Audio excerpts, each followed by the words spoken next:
Hello Internet, thank you once again for being here, and I am joined by yet another wonderful guest who is the very lovely, the very funny and the very brilliant Mark Pontarelli. So I'm going to ask Mark to just do a brief introduction of himself to you, the Internet. Okay, how's it going, guys? My name is Mark Pontarelli. I am originally from Chicago, and I moved out to LA a few years ago, and I am a vertical actor, and I love doing them. Okay, so childhood Mark, what did you want to be when you grew up? So believe it or not, I have wanted to be an actor since I was about 10 years old. I started off, I did theater in stage for about like 20 years, starting at the age of 10. My first role ever was in the fourth grade musical. I was the Boogie Woogie piano teacher man. That's the actual title of it. They gave me a lime green suit and a gold shimmering wig. And ever since then, I've been in love with acting ever since. So I just want to ask, because I'm in the UK, so one of the classic things at Christmas here is that we do a nativity play. Did you remember what you played in various sort of seasonal shows? I actually, one of the ones that I did more frequently, I actually did the Nutcracker, which is like a ballet, and that was Christmas themed and all that stuff. And I played one of the rats, like the Mouse King is the main villain, and then I played like one of his like henchmen, like the rat, and then we had to we were in like these rat costumes, and then we would like crawl around like the massive Christmas tree on the stage, and we had to scare the audience and like scare the girl, like all that stuff. And yeah, I did that for like 5 or 6 years in a row. And I actually met my all-time best friend there. We were in 4th and 5th grade together, and then that's how we met. Yeah. Wow. Oh, that's so great. Yeah. You stayed ever since. So, did you go straight into theatre and acting, college, studying, working, or was there kind of breaks, other things took your time? I guess if the short answer is I never really stopped performing. I've never really stopped performing ever since the age of 10. I did theater in college. I was an acting performance major in college. And then as soon as I graduated from college, I actually moved to Disney in Orlando, and I started working and performing in their shows and parades there. Then that took me from Orlando. Then I got to perform in Shanghai, Disneyland, and then in Paris, Disneyland. So it kind of like took me all over the world doing like these live performance things. And then eventually I found my way to California, where I started doing TV and film. So I have to ask for Disney, because I've spoken to one of your previous co-stars of Ben Gill. Yeah. Obviously, she had done a lot of Disney, and her signature role was playing Belle. So I have to say, did you have a signature role that is kind of the one that you always ended up doing? Yeah, for sure. So every park that I worked at was a little bit different, but I was a trained and certified stilt walker. So it was like one of those like circus, like the guys that are really, really tall. I would do those kind of performances for the shows and parades. I did play the Disney characters, but mostly I was stilt walking. I will say the coolest thing that I got to do was play Darth Maul from Star Wars. That's really cool. Right? It was so cool. It was the role was actually very demanding. They had the guys who played Darth Maul, they had to shave our heads, and then we had to put the prosthetic horns on. And it took about like an hour and a half to get the makeup on. And it was like a Lucasfilm like certified. Like the professionals like came in, did our makeup, and then we like did the shows, and I had like the lightsaber twirling and stuff like that. It was so cool. It was awesome. It was so cool. I loved it. Because I met the guy, Ray Park, who played Darth Maul. Really? Yeah. Bookshops randomly. So but cool. yeah, I always thought it was fascinating because he was a stunt guy, but they were just like, we need you doing this, like you need to do it, we need those moves. And I always thought Darth Maul was underrated and needed more screen time rather than certain other characters in that movie we will not speak of. So. And they expanded on Darth Maul a lot in the Clone Wars, which was like a cartoon. But it was, and they really like fleshed out his character. But that like one OG movie in the Phantom Menace was just super iconic. And I So growing up, I actually did a little bit of martial arts. Nothing like Ray Park style. I was a lethal 12-year-old. Yeah. But so I did bow staff, and that's how that like transitioned into me playing Darth Maul, because in the auditions for Darth Maul, they had us like spin the lightsabers, right? Because Darth Maul, he's got like some sweet moves. So I was able to kind of like do that with the bow staff. So that's kind of what landed me the role. So, have you used those skills in a vertical? I feel this is something that needs to be like people. Walking bow staff skills? No, I don't think so. There's obviously tons of like really awesome stunts that we do, but they have not asked me to do anything on stilts or nothing with a bow staff quite yet. Yeah, but you never know. Stilts is vertical, but possibly a bit too vertical, a bit too high up. It's a little too vertical. Yeah, that'd be pretty cool. So, when you came to LA, what year was that, roughly? I think it was 2021. Yeah, so this would be so you came post-COVID? Yeah. And then just to kind of explain to people, what was kind of the acting landscape like, and kind of what jobs were you finding were available? Yeah, so when I first moved out here, I was stilt walking for Universal, and then I got a job working with the LA Clippers, which is the NBA basketball team here in LA. So I was doing that. I was doing stilt walking, and then I kind of found my way a little bit into the commercial world, where I started doing these commercials they're for your phone, and they're like mobile game apps. And I think they're called like Rise of Kingdoms and Tides of War, like all those really fun things. And they were big, like really fun commercials that we would do. I started doing that for like a year, just on and off. And then I actually met a lot of the producers for the Vertical series, because they kind of started off doing those commercials. And then when they transitioned into doing the Vertical dramas, they were like, oh, like, we know an actor. He's fun. He's a fun guy. Let's have him audition. So I started auditioning through that, and that's how Verticals kind of happened for me. Oh, so your first Vertical, I have to go to IMDb because was according to IMDb, which might be wrong, is Marry a Stranger. Is that correct? That's correct. Yeah, it's correct. Is that one of the earlier ones? Like, have you worked out between you all who's like longest standing and go, I was here first? I feel honestly, to know. I don't think I claim to be one of the first ones for sure, because I think like Jared and Casey and Eric, I think they've all been doing them a lot longer than I have. But yeah, it was November 2023 when I filmed Marry a Stranger, which I guess feels like forever ago, but I guess it's not that long ago. Yeah, that was my very first one that I ever did. Yeah. And am I right? You're a billionaire in that, I think, aren't you? Yes, I'm a secret billionaire. Yeah. Excellent. Mm-hmm. So from that, did you find that you were then varying the work, or were you like the work's in verticals? Because that's what I'm being told by other people, that the majority of work that is available is vertical, so that's why people stay there. So, for non-union, for the non-union actors and creators, it's definitely if you kind of pull up any sort of like Actors Access or Casting Network's account, they'll give you like breakdowns on those, and it's flooded with verticals right now, which is amazing. See, because obviously they're here to stay, and it's been proven that it's very popular, which is amazing. Yeah. So obviously you've done a lot. Is there one that you're like, that's the one that you felt put you on the map, maybe brought you more social media followers, people started talking to you about? I think if I really had to pinpoint it, I think that I was really lucky to have gotten to work with Jared Harper and Noemi, who are very, very popular actors in the vertical space, and also very good friends of mine. But they brought me on to a project where I played the villain. It was called No Escape from My Ruthless Alpha. And I think that was kind of, for me, when I at least started to notice a shift a little bit. I had started, then it was like, okay, cool, like this is really something special, just because of the sheer magnitude of what that particular vertical was. So for me, that's where I felt a shift, if I were to feel one. Yeah. And obviously that's a werewolf one.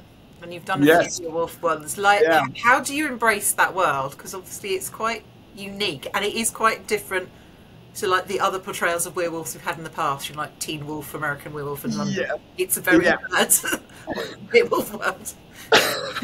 Honest to God, I think the werewolf ones are so much fun. I think that I have so much fun with them because of, I think the kinds of characters and the kinds of extremes that I used to play when I was doing theater, I would always really stretch the bounds of what you're able to do as an actor when I was in theater. Because in film, it's really hard to exaggerate a lot of things because you have to be so honest about who you are and keeping that groundedness as a film actor. But in theater, you can be anything you want to be. You know, I could be a 75-year-old man and, you know, and as a 20-year-old guy, and no one in the audience is gonna care. They're all gonna be like, oh yeah, sure, like why not? So that kind of really getting to stretch the boundaries of my imagination. I think that's where that's one of the reasons I love acting so much. So when I get to do those werewolf ones, it really stretches the bounds of my imagination as an actor, which is great. And also, if you haven't already noticed, I love fantasy stuff. I love Star Wars. I love Lord of the Rings. I love anything that's mythical. So getting to play a werewolf, obviously, is a mythical creature, which is really exciting for me. So yeah, anytime I get to do something like that, I love to go for it. Yeah. And what's your favourite thing that you've like got to do in one of your werewolf projects? Like, what's the one like, yes, that was it. That was the moment. Oh yeah, I think to be honest, anytime they're just like, all right, Mark, we need you to like growl for like 8 to 10 seconds and just really just give out like a big growl howl kind of thing. I eat that up. I just love like getting like real like Wolverine, Hugh Jackman kind of thing, just like rah! That's usually the most fun parts for me when I do werewolf ones. Oh, that's awesome. So I have to go. I'm going to jump around a bit because obviously you've now done. Had you done a vampire one before you filmed Love and Blood? If I did, then I'm not remembering. But I do believe that Love and Blood was my first vampire one. Yeah. So how was that? Was that fun, digging into like vampire lore then? Honestly, yes. That was so much fun. That was so cool. Everyone on that set really was so collaborative, and we all really got to be as in the process as possible in creating those characters. And that was one of the most treasured memories I have for filming verticals, for sure. Yeah. Because obviously I'm trying to dig for information here, so I've got to do my best. So obviously I've spoken to Kira and Mariah, and they were both saying part of the process was that you were able to talk to Dimitri and Tally and kind of develop characters slightly suited to you. So with me trying to be clever, were there certain parts of your personality or that you wanted to play that you were like, can we bring that in? Yeah, I think for me, what I really wanted to do was I really wanted to show the struggle that my character was going through, because that was really that seemed the most important to me when we were filming. And so when I would ask Dimitri about like things, we tried some things where it was where like maybe like I had like a scar or like something like that, and then through talking more the process with everyone, it was really important for me to connect with the other characters. And that's what I think I invested the most in when it came to my character in Love and Blood. Yeah. Okay, thank you. See, that's a beautiful answer. That's so media trained. Like, I've given you stuff, but I've also kind of given you nothing. Which is I'm so sorry. Yeah, I know it's perfect. No one could go, Mark, what did you say? We're all very excited. It's an amazing project, and we all can't wait to share it with the world. Yeah. So, one I really want to talk to you about is the King's Garden Influencer. Because I think that probably was the first of your projects that I watched. Okay. Okay, now I thought you were English. No, really? Yeah, I thought you were English. Well, that made my day. That's amazing. Thank you so much. That's so cool. I was actually because I was excited because I kind of had found verticals and I hadn't found any English verticals at that time because it was quite early on. And then I watched it. It's like, finally, there's an English actor. Brilliant. I was so excited. And I was really bitterly disappointed. Oh, American. That's so annoying. So sorry. I guess I thank you, but also I'm very sorry that I disappointed you in that. You go to IMDb, Chicago, whatever it says. But no, honestly, so you did brilliant. I just think it's so good. Like, the concept is genius. Yeah. So if people haven't watched it, so you've got Autumn Noel, who is an influencer. Now, she's got the usual scuzzy vertical ex-boyfriend, but what's really clever is that they've got this business that's kind of this influencing thing, and he's trying to take all the followers. There's this whole, like, PR thing going on. Yeah. And then your character basically is obviously in a painting.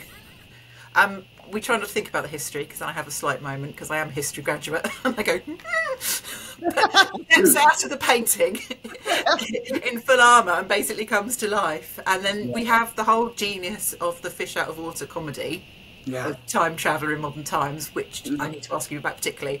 But then actually you end up having this amazing like romance as well with Autumn's character.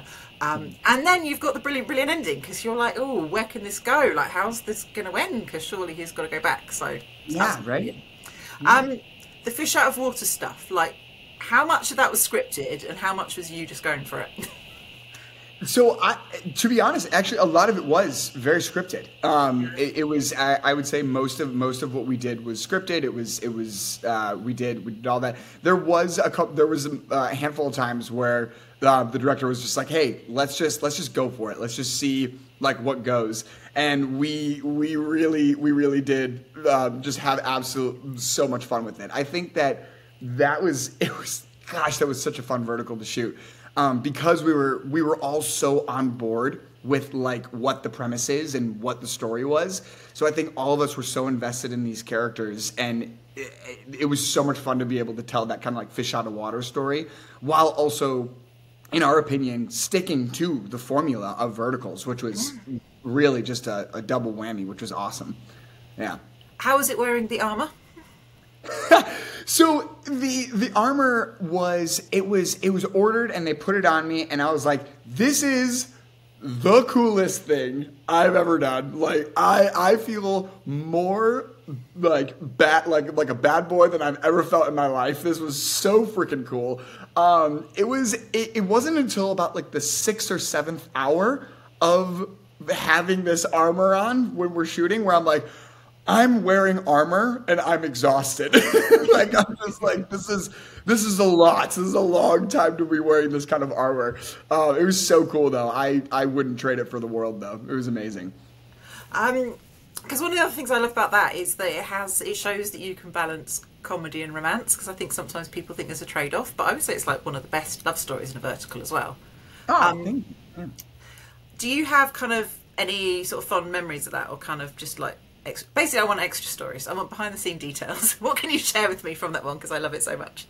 I think like I said, I think the just the level of commitment that everyone had on that project, I think, is really the thing that made all of us just have so much fun. Like we really wanted to make something that was just so fun and special, and it really, in my opinion, it not only shined through when we were filming it, but it also shined through when we were for the end product. The stuff that we did to make it just a little bit more funny, like in the moments, I think those were the really special times for me. Like there's this one part where Adam's character has to jump off the ledge, and then like I have to like catch him. Yeah, I have to like catch him, and he's so enamored with the fact that I caught him, and I'm like, it was really cool. Yeah. So not only like getting to figure out how to do that shot, because obviously he's not jumping off a roof, like that's insane, but like the way that we manipulated that to make it look like that, and then the moment that we had, we're like, well, what if we tried this? And then they're like, yeah, let's do it. And then those kind of moments, I think, were just the most special to me when filming those, in that project. Because I adore Adam, and I have a vague plan that Adam needs. Right, okay, so when I make my millions and I can fund my app, I want to fund a vertical where basically Adam does, like Tyler Perry or something, and basically plays every single character, which I think he could do. That would be awesome. I'm also feeling you could possibly do one of those verticals as well. Because one of the suggestions, someone messaged me, was like, I need to see Adam slapping himself in a ball game.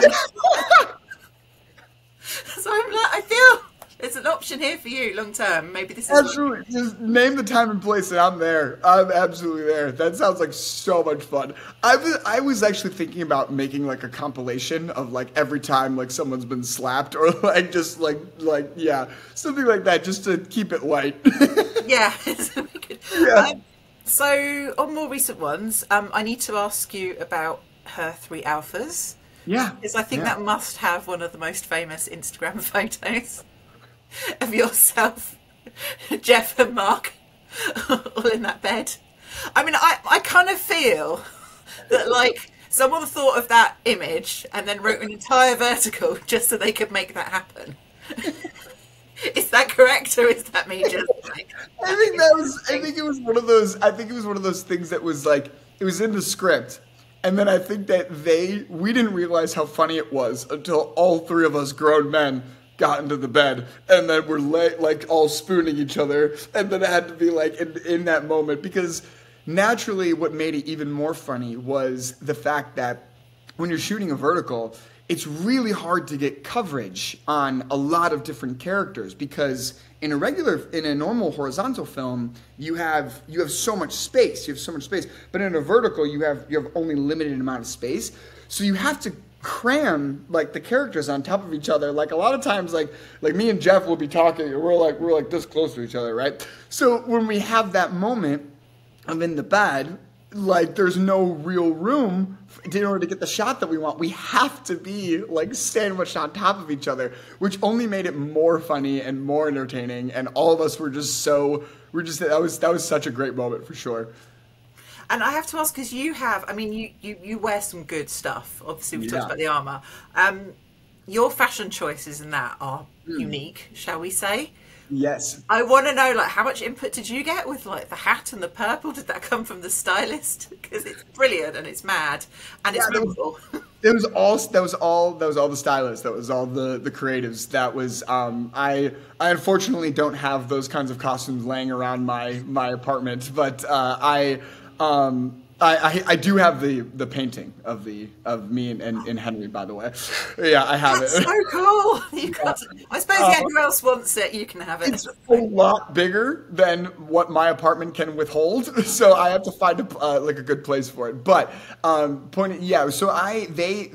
3 alphas, that was all them. They were like, we really want to be over, like we really want to create something unique with this with Mark's character, just the aesthetic of him. Having like that, like almost like the Joker kind of vibes, like the all purple. The Joker. Yeah. They really wanted me to lean more into that style, and I've worked with that director. Her name's Tina, and I've worked with her so many different times, and so she very much trusted me to kind of, all right, Mark, I'm going to let you kind of play and be this character. We're going to give you these costume pieces, and then you're just going to lean into that. So I was like, yeah, great. So that was all them, for long story short. Do you enjoy it when you get a bit within a costume to play with? Like, you know, you've got a hat, or you've got gloves, or you've got a cane, or just something to... Yeah. I actually had, absolutely. I actually had a director when I was in college, a theater director. And he gave me some of the best acting advice I've ever given. He's like, you'll never fully understand your character as an actor until you step into their shoes, physically their shoes. So if Mark shows up to rehearsal in Nike sneakers, but the character needs to have, medieval boots. As if I'm walking around, if I'm rehearsing and I'm if I'm trying to be this character in my Nike sneakers, then I'm never really going to understand what that feels like to walk around in the medieval boots, because the way that you put on the costume, it informs how your character moves and speaks and moves throughout the world. So putting on costumes is probably one of the most important things for any actor, in my opinion. And that's really, so when they give me these really cool costumes like the armor or like the Joker suits, then I really feel like I'm like, okay, now I'm able to really understand the physicality of a character and hopefully be able to portray it the best way that I can to the audience. That's so helpful. So you've played quite a few bad guys. Yeah, one or two. Are you all right doing that? How does that? Yeah, I mean, it's, acting for me has always been about stretching the boundaries of my imagination and obviously doing stuff that I would never ever do in my real life. Yeah. And I think that the villains they have this this theatricality to them that very much lends itself to my original love of stage and theater. So I think that's really why I have so much fun playing the villains. And because it just lets me, it frees me to be able to really expand upon my theatrical imagination. So that's really why I love to play the villains so much. Because one of my favourite roles of you as a villain is playing Gavin in Falling for My Incognito CEO, which has just come out on Vigloo. Yeah. Because I feel you were just allowed to go for it. Yeah. And Gavin, I mean, you get if you want an evil laugh. You do an excellent evil laugh. It's got this brilliant MacGuffin, isn't it? There's this ridiculous key that everyone wants. Yeah. The key will solve everything. I've got all the power with the key. Oh my gosh. I think that ended up being more... I spent more screen time acting with that black key than any other actor on that set. And I've worked with all these actors before. They're amazing people. Love actors. But for me, I only was acting with this USB. So me and the USB were co-stars in that one, in my opinion.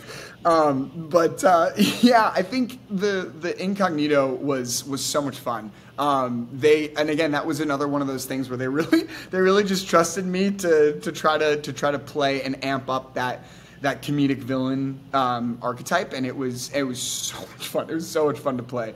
The other actors as well, I will say, they were amazing to play off of. Like Mary and I had a couple of scenes together. And she's so talented. She's so good with all of those comedic stuff. Tiffany, Fabian, they're all so committed to the craft, and they really help me when I'm in that. And Dorothy as well. Like they all let me be that villain character. So I gotta give props to them as well. I mean, Tiffany and Fabian are great, but I kind of wanted just more of you and Mary, to be honest. I'm like, never mind them. They're falling in love. Right? What are these two up to? Because it's absolutely. And Mary and I have worked together in a couple of projects, and every time her and I work together, it's like we're like we should have our own little comedy story and just do our own thing and be hilarious. Yeah, so yeah, she's awesome to work with. She's a fantastic actor for sure. And did you improvise? There's a bit where it's just the way that you both peer around a door. That was scripted. They were like, "Hey, so we're gonna do this, and then could you do that?" And I'm like, "I know. I've watched and experienced enough comedy in my life. I know exactly the kind of shot that you're looking for. Let's do this. Absolutely." And then my other favourite bit is when you're having a whale of a time in your CEO meeting with your clicker and your feet up.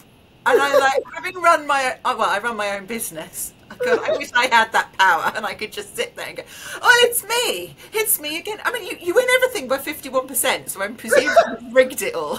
It's just, that's one of my favourite things. You just sat there going, "Oh no, won again." That was so much fun. That was so, and again, that was one of those moments where like I had come in later in the day, like I hadn't even like really interacted with a lot of people, and then I just like started doing that scene, and then like all of the other actors were kind of like looking at me like I was crazy, but they were like, "No, that's great." I'm like, "Are you sure? Like this is like, yeah." They loved it, and I loved it, and I just got to use that big old imagination that I have. Because I think that's probably what works. Because presumably, I mean, I've done a whole post. I get quite worried about the shareholders. Yeah, of course, yeah. Well, obviously, they get... Right, okay, first of all, the amount of emergency meetings they get called into, okay? Yeah. You're on holiday, you're having a meal with your wife, you're with your kids, you've got to go to the meeting. Then you go to the meeting, there's normally someone like you there causing chaos. You're like, what the heck? Quite often someone comes in and then like trashes the PowerPoint, don't they, and everything. And then you're like, why have I invested in this business? Family dramas, then someone gets slapped. And also, the other thing that's crucial is they never have snacks. Yeah, They're not even sat there. At least I feel like what we need is just them sat there with their popcorn watching all the drama. I do feel like that. Yeah, like the background and like they should. They absolutely have because they have lives. Like their characters have stories and to tell. So it's like they're probably showing up to these meetings like, my God, this is like the 5th billionaire secret CEO meeting I've been to in like a week. Like, can none of you guys get it together? Like, it's like exactly. No one thinks about the shareholders. But I'd imagine that's great fun if you come in as kind of background or like a day player or someone playing that. It probably makes it easier to react and look shocked when you were sat there just doing your thing. I imagine like, okay. It's like, yeah, that should be like a vertical in itself, like secrets shareholder, the secrets of the shareholders. Right. Someone please can we make that? Because I so want to watch that. Absolutely. I just imagine that they've all got like really scary wives who are like really cross. Like, you were never at the anniversary. You walked out of my daughter's wedding. Whatever, shareholder meeting. So, okay, so thank you for that. So going just back to your baddies, and since we're talking about random things that I've decided to fixate on. Yeah. Okay. Billionaires Matchmaker. Now, first of all, you are actually I mean, I think it's one of my favourite verticals. There's some great stuff on App Shorts. Obviously, you've got Jeff and Kirby as the main couple, and then I have to get Paulina, isn't it, and yourself as kind of the antagonist. Yes. Actually, your character is pretty dreadful, but what I like is that it's not what's the word, it's dealt with, and I really like that Jeff's character Ethan is straight in and like this isn't on and deals with it, because I feel you're probably aware of my views on various and toxic relationships and things, of course. There's a fantastic moment where I mean the lettuce, we have to talk about the lettuce. Of course. Now, I think obviously the point of it is it's partly your character demeaning Emily's character and just kind of like have no interest in you. This is whatever. Right. Is it right that you improvised that and you just picked up this lettuce was in front of you and it's very nice? It's not like a full round head. It was just. Can we talk through the scene, please? It started off as like, okay, you're gonna like throw this lettuce at her. But the way we shot it, it was like I had to be more. Like we tried it a couple ways and was like, oh, it's not like quite working. So like, let's try this, let's try that. So eventually, it got to the point where, in order to get the shot that we feel that we needed to have this like moment where I basically just like flick this like handful of lettuce at at Kirby's character. And it was, I mean, Kirby and I have been friends for years, so for her not to break during that was one of the more difficult challenges of that shot. But yeah, I think it was one of those moments where I had to try to justify the character and what he was going through and what he was trying to achieve, whilst also creating this very, very entertaining moment. And that was. It was great. Like, we just had a lot of fun during shooting that whole scene. And it wasn't. It was scripted. It was scripted that I was going to throw something at her, like throw like this lettuce. But I think as we were developing it more, it became more of what that iconic moment was that you saw in the end product. Yeah. I have to ask: was the lettuce a good co-star? Did it fall and do what it needed to do properly, or? Well, when you work with a professional actor like the head of lettuce, you really gotta take a step back and humble yourself in their presence. And they were very method in that one, method actor, the lettuce. So we, it was a good day. It was a good day. We were all very impressed by the presence of the lettuce that day. It was a great time. I learned a lot as an actor. Because obviously I got obsessed because I think I watched one the next day and it was a playful throw of lettuce because I think the lady love brings to her hero and he's in a hospital bed because he's taking a bashing from someone and she's trying to give him hospital food and he's not impressed, so he just kind of throws the lettuce. So I'm like. And then there was another one. There's one on Real Short where it was JJ Michaels, and basically there's angry fans for some reason, and they've got their bag of rubbish and throwing, and he ends up with like a lettuce or cabbage leaf on his shoulder, which doesn't fall off, and he's sort of kneeling. And I mean, because he's JJ, he manages to style it out. But I saw these in 2 weeks, and then like now you can't unsee it. Yeah. And now I don't know what comes first, because there was one that's just come out with Alyssa Hare and Jennings Brower, and he's as usual is like, you know, undercover CEO who happens to also be a fireman. It's brilliant. Good. But he has a whole scene with the lettuce. He's holding lettuce up as like do I tell her that I'm a CEO? And now I'm like, is this put in for me? Is the lettuce just can't be denied? Is it just because it's a really cheap prop and I'm overthinking it? I think you might have stumbled into a weird algorithm there, where you're just trying to. Where now all you're seeing, all your TikToks and all your Instagram is just lettuce feed. I mean, that's what I get. I get shocked. Basically, people selling me stuff. There was one around Watson Henderson one. They're like, "There's lettuce in episode 4." I'm like, okay, fine. See ya. So yes, thank you for bearing with me. I had to do the lettuce conversation.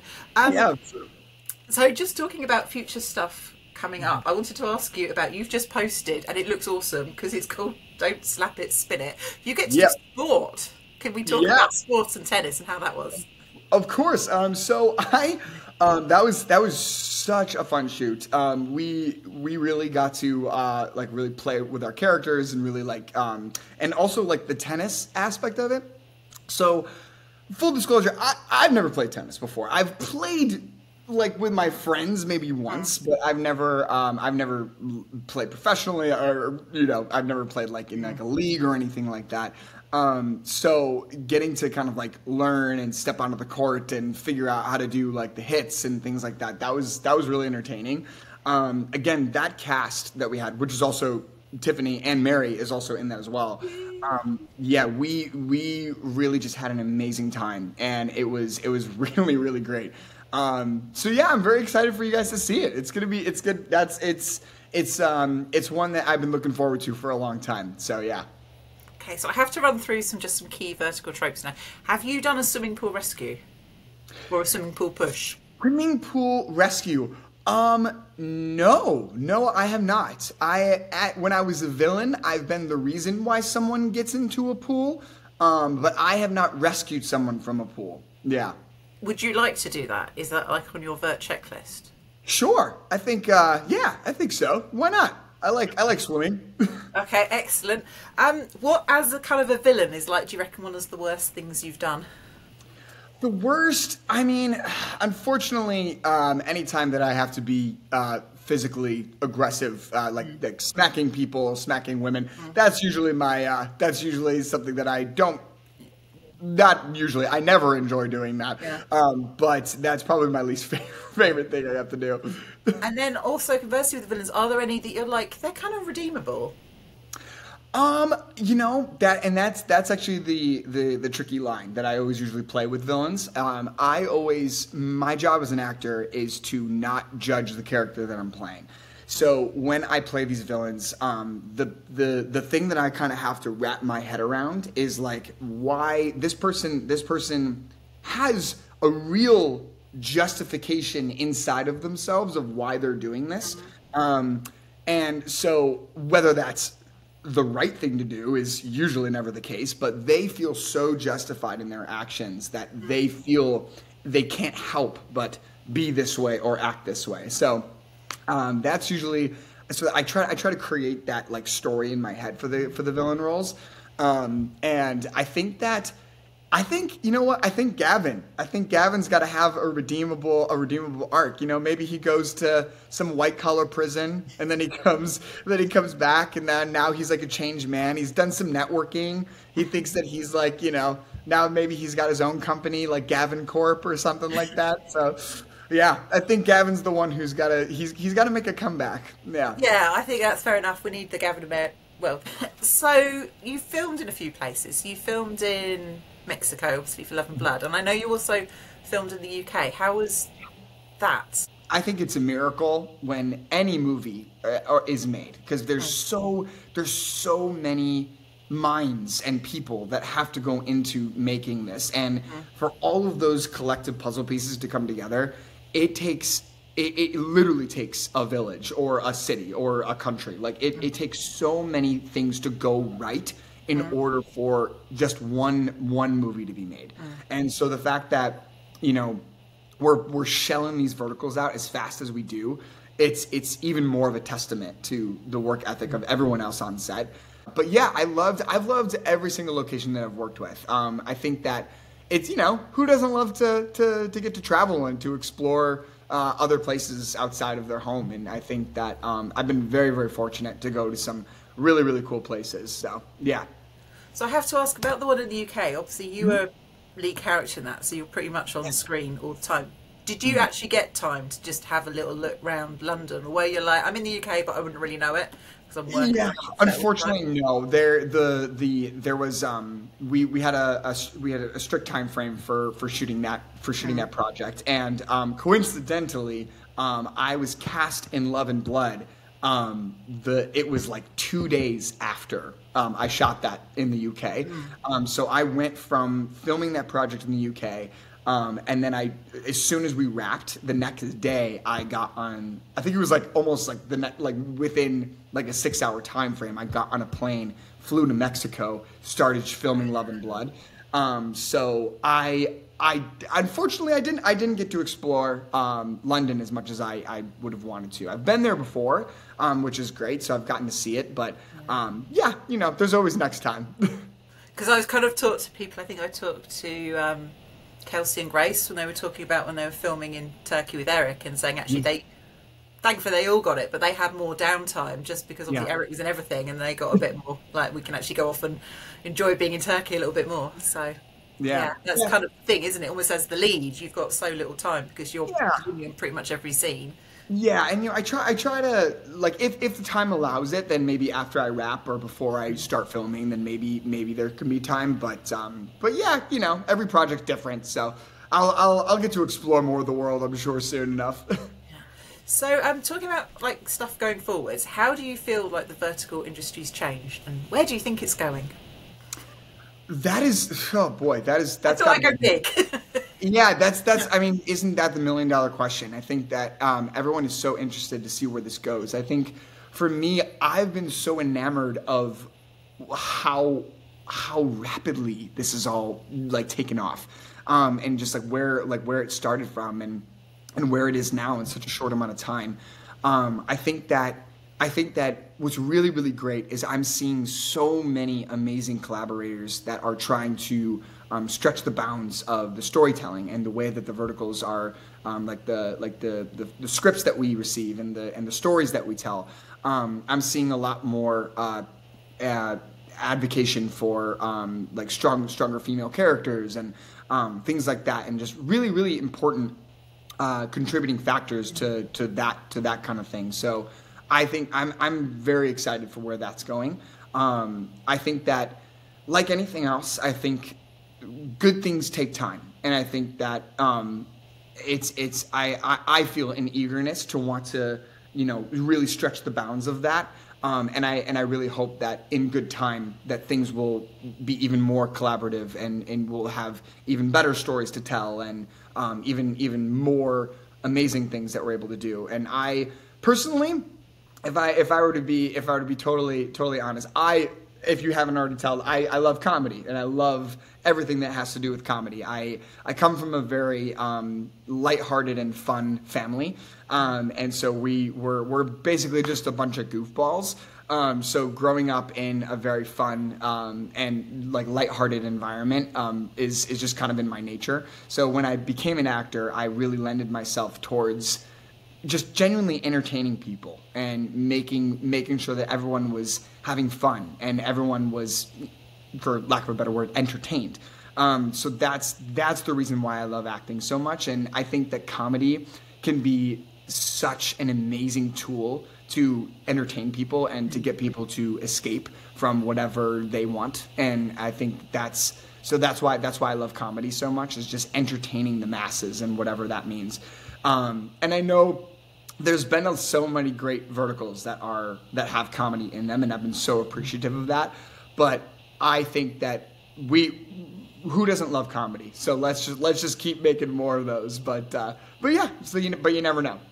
Because I feel we've barely tapped the surface of like potential comedy. Yeah, so it's quite a lot of people. It's like clearly that we could do some great buddy comedies. Yeah, and there's so many great comedies that we've done. Like comedy tropes throughout decades of storytelling. And so you see, you went from like Charlie Chaplin era to, what comedy is now. And there's so many archetypes and so many different stories within that realm. And I think that, like you said, we're barely scratching the surface of this because of how new verticals are. So I think I would love to see in good time just more comedies out there. Yeah. If you're still putting on the spot too much, like who do you love working with, like comedy wise? Like, and also, are there any people on your wish list of like in the vertical world? You're like, I think together we could have so much fun. I'd love to work with them.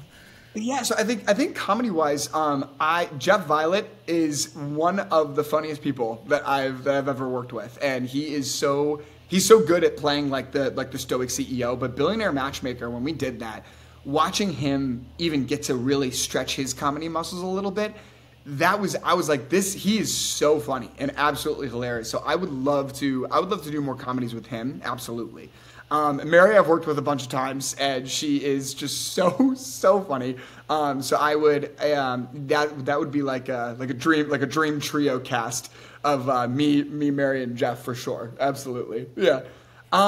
Wish list. I'm meeting new people every single day. Every single day I do these verticals, and I think that I'm just so incredibly impressed with everyone's talent. And even if I only work with them maybe like 1 or 2 days. I really love to learn something from a new actor that I work with. So I'm open to anyone who's willing to tolerate working with me. Then I'm on board. Absolutely. That's awesome. I have to actually, talking about who you've been working with, can you share anything about the project you've just finished filming with Kira? I could try. So Kira and I we're good buddies. We're good friends. And it was actually really great to work with her. I don't know how much of the story I'm able to reveal. But I just know that. What about theme? Is it like comedy? Is it like more drama? Just very general theme. They did want to lean more into the comedy of this vertical, which is amazing. My character was very much he had to be more grounded. But there are a lot of great comedic characters and comedic actors in this one that Kira and I shot together. So I'm very excited to see how that pans out and how that turns out. How is that then when like you're longing to comedy, but you're the one that's got to be like, I'm the straight guy here, I'm the grounded one. I think it's one of those interesting things where if you look at a headshot of me, or if you look at like a picture of me, you might not really be able to see that I have a comedic side to myself. It's usually when I like open up my mouth and I start talking. That's usually when it's like, oh, this guy is he's actually kind of silly and goofy. But yeah, I think it's just, the Hollywood has always kind of done that. They always put you into roles where you aesthetically, it looks like a certain type, and I guess I look more serious than I am silly. So you need to dig out that gold wig you had. I think that's the only real. That's the way we're gonna change it. Yeah, that's the. Yeah, I think I gotta do some new headshots with the gold wig. Yeah. And then just more generally, obviously we talked a bit about comedy. Kind of, what are your actual favourite like comedy shows, films, actors, actresses that you like? They get Absolutely. It. I love them. Yeah, I think one of my favorite sitcoms of all time is Brooklyn Nine-Nine. It's with Andy Samberg. I think that the way that all of those characters, I love ensemble comedy. I love that when every single character has a unique trait and they're all able to really shine through on those. And I think that Brooklyn Nine-Nine is just one of those shows where it's never stopped being funny to me. 30 Rock is also like an all-time favorite. Seinfeld is another all-time favorite. Those kinds of shows are really, really special in my heart. I think that Tina Fey can do no wrong. If I met her, I think that I would pass out of just being starstruck. Yeah. Steve Carell is another actor that I've always really respected. In terms of more serious stuff, I would say Andrew Garfield and like Hugh Jackman are actors that I really looked up to. Yeah, Florence Pugh is another actor that I think that she is just can do no wrong. She's fantastic in everything that she does. But yeah, those are just like those are some ones that I love. And you also mentioned, so obviously you've mentioned, you know, the love of like fantasy worlds and stuff. Like, what are your favourite? You know, is it the Lord of the Rings? Did you watch the Amazon series? What did you think of that? Did you give up like me? I'm a huge Lord of the Rings fan. Like, I love Lord of the Rings. I continue to watch the original trilogy, extended edition, obviously. Of course, you can't do the short one. Yeah. The, like, I'm no rookie. Yeah. I'm willing to sacrifice 12 full hours of my time to the Lord of the Rings extended edition. Those were always the Pirates of the Caribbean. Also, is that first movie, the Pirates of the Caribbean. At least that was actually the reason it came out when I was about like 10 or 11, and that movie in particular, watching Johnny Depp create Captain Jack Sparrow. Because as a 10-year-old, I had obviously a skewed idea of what I thought a leading man was. And then when I saw that, and I saw that he was the main guy, and what he was able to do with that character, it opened up my entire world of what character acting is. So Johnny Depp, Captain Jack Sparrow, is the role that I think catapulted my brain into being like, I want to do that. Like, that's what I want to do. Yeah. And then Lord of the Rings has just been like one of those series that I'm just like, I still cry. Like, I blubber. I'm like blubbering when I'm watching that series. Like to this day, like I will be in tears. I will cry. Like it just has that much of an effect on me. Gandalf? Yeah, of course. I'm not even gonna. If no one's seen it, we won't talk about the Balrog. We'll talk about the Bridge of Khazad-dûm. But like it's just it gets me every time, and I think that they did something with those movies that is so special and so just artistically perfect, just perfect. Like. There's nothing. I have nothing bad to say about the Lord of the Rings trilogy. Like it's something that is so near and dear to my heart, and even to scratch the surface of doing something like that with a character like Henry Bailey from Night and the Influencer, or doing something like vampiric with the mythical and vampires and werewolves, getting to do that kind of stuff in some sort of adjacent way of something that's attached to the thing that means the most to me when it comes to acting, that I couldn't ask for anything better. Yeah. I just have to ask, Star Wars or Star Trek? Star Wars. Well, obviously, being a fellow Sith Lord, I have to go with Star Wars, of course. Because it seems to me that they would be really obvious things. I get that fantasy is possibly a bit harder to do in verticals of the time and the budget. But sci-fi and that kind of thing, I mean, yeah, early Star Trek managed it. Yeah, right? We can all do a cardboard set with everything wobbling around. So exactly. And verticals are so creative in creating a world, but not necessarily needing to add too much to the lore of that world. Like, you can be a werewolf, but you don't necessarily need to be having massive outbreaks of hair all over our bodies and stuff like that. So I think that doing a sci-fi one, like a space themed vertical, that would be so much fun. Yeah.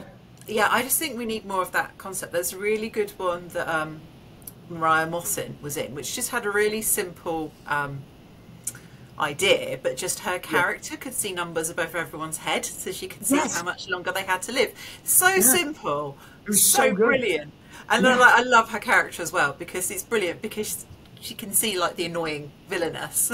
Yeah. Died. She's like, oh, you're so annoying, but I'm going to save you, but you're so annoying. I have to, like, and stuff like that. Like, it's so, but it worked so well, and it was just so fresh for the viewers. Yeah, and I think that's the thing, is that like there's so much room for creativity in that regard, and it's so cool.